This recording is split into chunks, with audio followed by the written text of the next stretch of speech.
10 बड़ी खबरों के साथ हाजिर हूं मैं असरार अहमद। जम्मू कश्मीर के हंदवाड़ा में सुरक्षा बलों और आतंकियों के बीच मुठभेड़ हुई। इस इनकाउंटर में सेना के एक कर्नल और मेजर समेत 4 लोग और जम्मू कश्मीर पुलिस के एक अधिकारी शहीद हुए हैं। शहीद होने वालों में राष्ट्रीय राइफल्स के कर्नल आशुतोष शर्मा, मेजर अनुज सूद और पुलिस के एक सब इंस्पेक्टर शकील काजी शामिल हैं। वहीं इस इनकाउंटर में 2 आतंकियों के मारे जाने की भी खबर है। एक आधिकारिक बयान के मुताबिक कुछ बंधक लोगों को बचाने के लिए सुरक्षा बलों और जम्मू कश्मीर पुलिस ने शनिवार को हंदवाड़ा में संयुक्त अभियान चलाया। प्रधानमंत्री नरेंद्र मोदी ने हंदवाड़ा में शहीद हुए जवानों को दी श्रद्धांजलि। उन्होंने अपने ट्वीट में लिखा, हंदवाड़ा में शहीद हुए हमारे सैनिकों और सुरक्षा कर्मियों को श्रद्धांजलि। उनकी वीरता और बलिदान को कभी भुलाया नहीं जा सकेगा।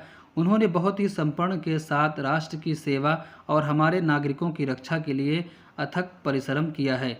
उनके परिवारों और दोस्तों के प्रति मेरी संवेदनाएं हैं। कोरोना से सबसे ज़्यादा प्रभावित राज्य महाराष्ट्र में कुछ शर्तों के साथ रेड जोन में भी दुकानों को खोलने की इजाज़त दी गई है। सरकार की तरफ से जारी गाइडलाइन के मुताबिक रेड जोन में शराब की दुकानों सहित स्टैंड अलोन दुकानों को खोलने की अनुमति देने का फैसला लिया गया है। हर लेन में केवल 5 गैर ज़रूरी दुकानें खोली जा सकती हैं। वहीं ज़रूरी दुकानों के खोलने की कोई संख्या नहीं है। हालांकि सैलून अभी भी नहीं खोले जा सकेंगे। दिल्ली अल्पसंख्यक आयोग के अध्यक्ष जफरुल इस्लाम खान ने कहा कि उन्होंने अपना ट्विटर हटाया नहीं है, वे अपने रुख पर कायम हैं। उन्होंने कहा कि मीडिया के एक हिस्से ने यह गलत तरीके से बताया कि मैंने ट्वीट के लिए माफ़ी मांगी है और उसे हटा दिया है। मैंने ट्वीट के लिए माफ़ी नहीं मांगी है और उसे डिलीट भी नहीं किया है। उन्होंने कहा कि इसके अलावा मैंने अपने 1 मई 2020 के बयान में कहा है कि मैं अपने विचारों और विश्वासों के साथ खड़ा हूं। मैं देश में नफरत की राजनीति के खिलाफ लड़ाई जारी रखूंगा। एफआईआर, गिरफ्तारी और कारावास इस रास्ते को नहीं बदल सकते।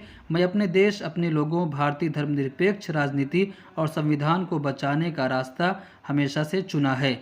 दक्षिण पश्चिमी दिल्ली के कापसहेड़ा की उस बिल्डिंग में जिसमें कल 41 कोरोना वायरस संक्रमित पाए गए थे, आज 17 और लोग कोरोना वायरस संक्रमित पाए गए हैं। वहां से 20 और 21 अप्रैल को जिन लोगों के सैंपल लिए गए थे, उन्हीं में से पहले शनिवार को 41 लोग संक्रमित पाए गए थे।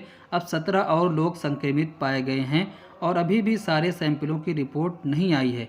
कुल मिलाकर अभी तक इस एक बिल्डिंग से 59 लोग संक्रमित पाए गए हैं। देश में कोरोना वायरस के मामले बढ़ते जा रहे हैं। संक्रमितों की संख्या 40,000 के करीब पहुंच गई है। 13 से ज़्यादा लोगों की मौत हो गई है। मशहूर चुनावी रणनीतिकार प्रशांत किशोर ने कोरोना के बढ़ते मामलों पर चिंता जाहिर की है। उन्होंने ट्वीट कर कहा है कि सिर्फ लॉकडाउन के सहारे भारत कोरोना से नहीं जी सकता। पिछले 40 दिनों में स्थिति खराब भी हुई है, लेकिन हम सच्चाई स्वीकारने को तैयार नहीं हैं। प्रशांत किशोर ने ट्वीट किया, स्पष्ट है कि सिर्फ लॉकडाउन से हम कोरोना से नहीं जी सकते। हम जैसे भी आकलन करें, पिछले 40 दिनों में स्थिति खराब ही हुई है, लेकिन हम सच्चाई स्वीकारने और अपनी रणनीति बदलने को तैयार नहीं हैं। दुर्भाग्यवश इस तरह से 17 मई के बाद भी स्थिति बिगड़ती दिखेगी। तेजस्वी यादव का केंद्र और बिहार सरकार पर निशाना, डबल इंजन सरकार नहीं भरना चाहती मजदूरों का किराया। उन्होंने आगे कहा, दोनों जगह डबल इंजन सरकार है, लेकिन कोई भी गरीब मजदूरों का किराया भरने के लिए तैयार नहीं है। गरीब बिहारियों को वापस लाने में शुरू से संसाधनों की कमी का रोना रो रही सरकार अब एक और बहाना खोज रही है।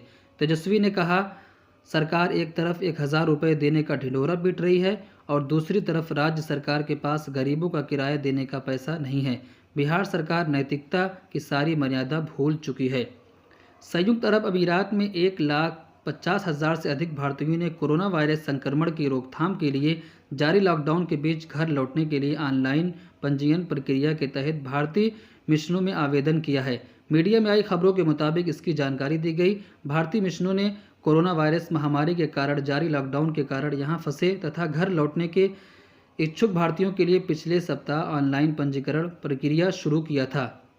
भारत के दूत विपुल ने शनिवार को गल्फ न्यूज़ को बताया कि शनिवार की शाम 6 बजे तक हमने 1,50,000 से अधिक पंजीयन प्राप्त किए हैं।